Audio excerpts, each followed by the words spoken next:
Mark, welcome to the studio. Mark is a deputy over at ASTP, where we just had a great conversation with Tom.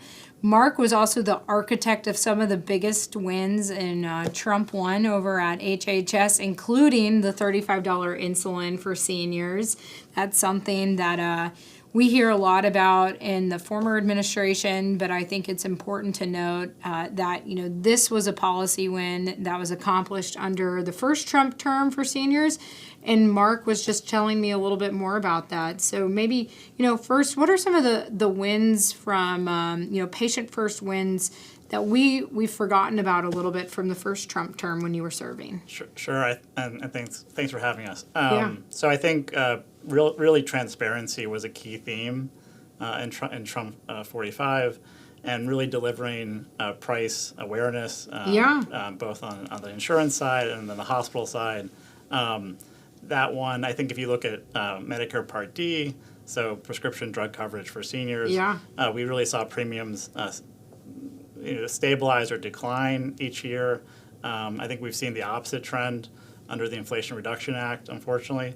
And so I think that those wins in terms of affordability were really big, and I think we're bringing back that affordability. And you know what is so important, and this is what we love at AFPI and working on really patients first solutions, is that when we talk about affordability under the Trump administration and at Bobby Kennedy's HHS, it's all about giving patients more access to pricing, more transparency, and more options. And that we've seen as the magic recipe to driving down prices. Yep. So I love when you're highlighting this. You're talking about more options for seniors, more tailored options for seniors with the $35 insulin rule. And again, giving patients more access into their pricing as a way to drive affordability. So that's awesome, and we really appreciate your work there. I think what was really neat is something that Mark and I were discussing is really, how some of these policy wins that the Trump administration is driving in affordability not just impact patients, in the doctor's office, but really also patients at the pharmacy counter.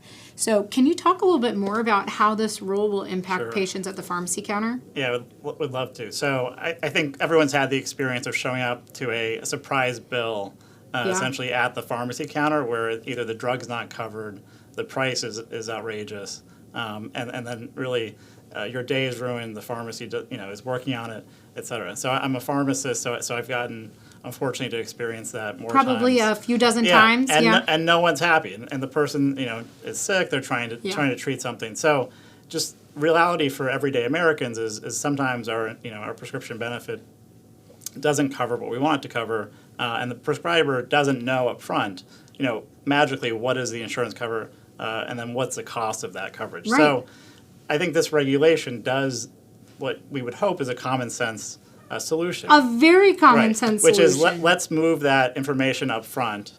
And so it's a real-time prescription benefit check, essentially, to say, hey, I have this insurance. I chose this pharmacy.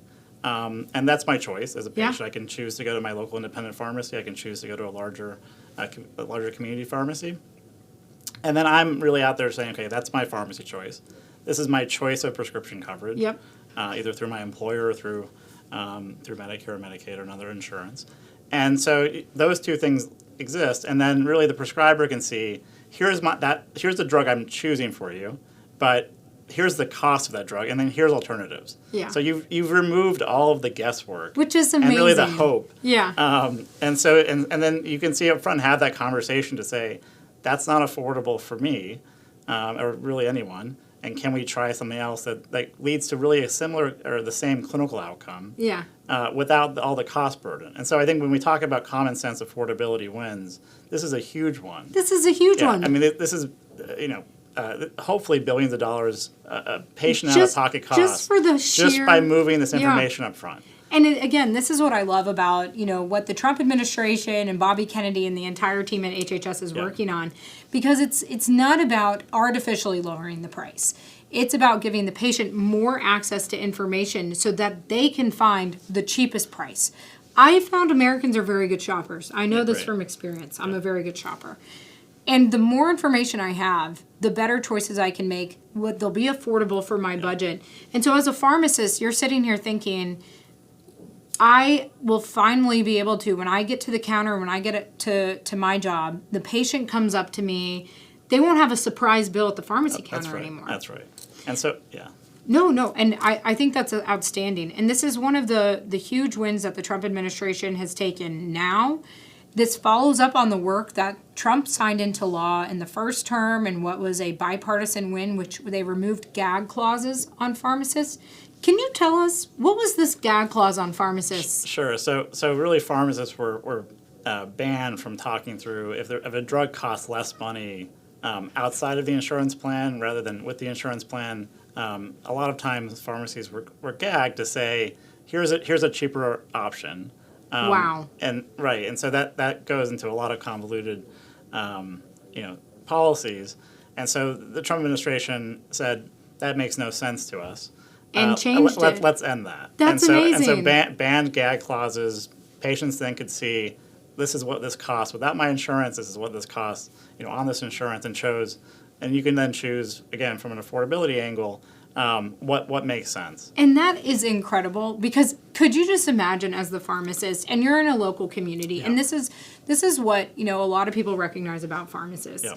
Y'all are on the front lines. You're often in rural communities where there's no other practicing physicians or other providers. And you're sitting there thinking, and there's this little old lady who doesn't know that her drug without insurance would be $2. And instead, her insurance company benefit is charging her $20 or $30 or $50 to get access to that drug. And I could not imagine feeling so, and the law telling you're not allowed to tell the sweet little old lady that her drug, if she just didn't use her Medicare Part D plan, would be $2. Yeah, no, I think that makes perfect. It makes perfect sense that we ended that, because these types of policies don't help anyone. Nope. They hurt pharmacies. They hurt patients, and really we're not clear, what the purpose is, other than to add confusion for the consumer and cost. This is a great win. We thank you so much for the work that y'all are doing over at HHS to really make pricing more transparent, give people more information, and keep things more affordable. Anything else that we should be looking at for HHS on affordability and how really to drive down prices for Americans? I think we're going to continue really moving towards both real-time prescription benefit, real-time electronic prior authorization, so that, again, you don't have any surprises. The drug shows up at the pharmacy, there's no delay.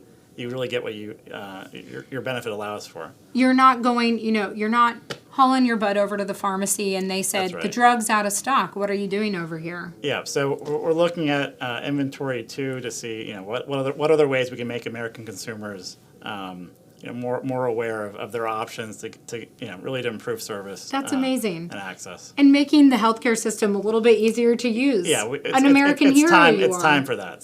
So we're excited about it. That's amazing. And I think, and really, again, we appreciate the work that y'all are doing. The one other thing that I had wanted to bring up, because Mark and I were talking about this outside, and what is amazing is we keep seeing kind of the impact of the Inflation Reduction Act and how that's hurting, our seniors. And one of the things that we were talking about is really this diminished choice that American seniors have through the IRA. Is there anything you'd like to mention?